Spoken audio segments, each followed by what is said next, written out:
Do you know what the difference is between a bank and a mortgage broker when getting pre-approved for a mortgage? Well, make sure to keep watching to find out exactly what their difference is.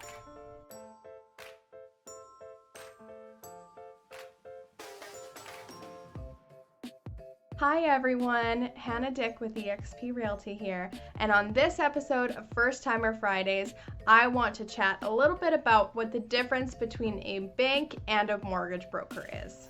Sometimes people think that going through the bank that they do their financial banking with is just easy because they've already got all of your information, you've already worked with them, and you can get an appointment really easy, but that's not always the case. When you're using a bank to get your mortgage, you can run into a little bit of problems as far as the financing goes.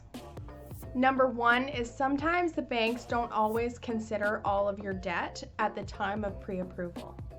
So maybe they told you you could get pre-approved for a $500,000 mortgage, but when you put an offer in on a property and you bring them the contract, they didn't take into consideration your car debt or maybe a credit card from a different financial institution, and they find out they actually can't give you all of that money. And that sucks.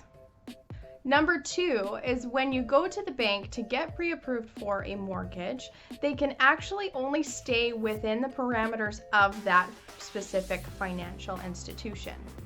So if they're looking to lend you money for your mortgage, they have to stay within that financial institution. Now, sometimes this isn't necessarily a problem, but if that financial institution doesn't like condos or mobile homes, they're not going to give you a mortgage on that property. Now moving over to mortgage brokers, they get all of your information all at once to make sure that the amount that they're pre-approving you for is accurate. So that way, when you go to them and you say, I've put in this offer on this property for $500,000 like you told me I could, they know that they've actually approved you for that amount and that it won't be a problem.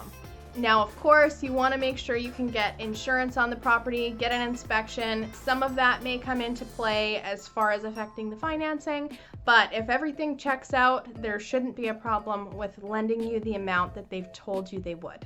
The other great thing about mortgage brokers is that they're not tied down to a specific financial institution.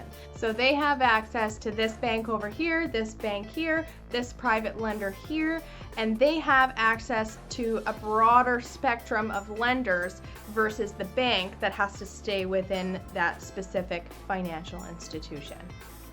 This allows the mortgage broker to get you the best deal and the best interest rate based on all of your details.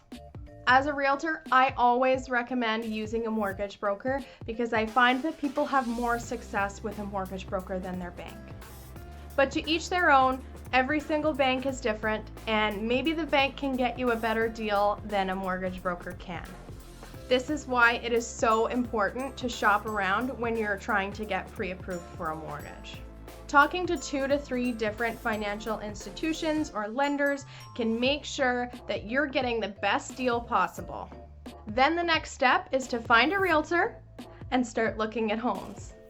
Thanks for checking out this week's First Timer Fridays, and I hope that you guys have a great weekend. Make sure to like this video and subscribe to my channel for everything real estate.